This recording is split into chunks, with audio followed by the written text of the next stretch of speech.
Et les amis, est-ce que vous avez déjà perdu votre portefeuille?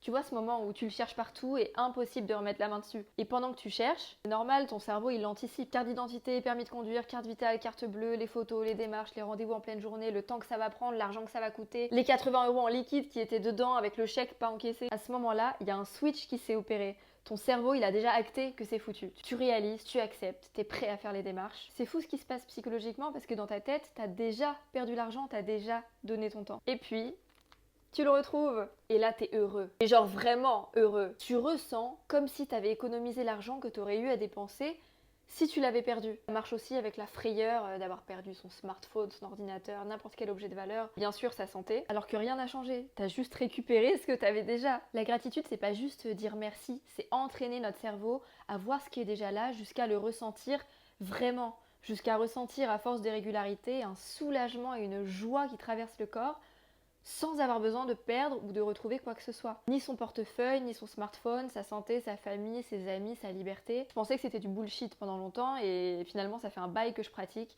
et j'aurais jamais imaginé l'impact de dingue que ça aurait sur ma perception de la vie, de la réalité, sur mon bien-être et sur ma joie de vivre. J'avais encore jamais trouvé les mots pour décrire ça, mais je trouve que cet exemple est très parlant.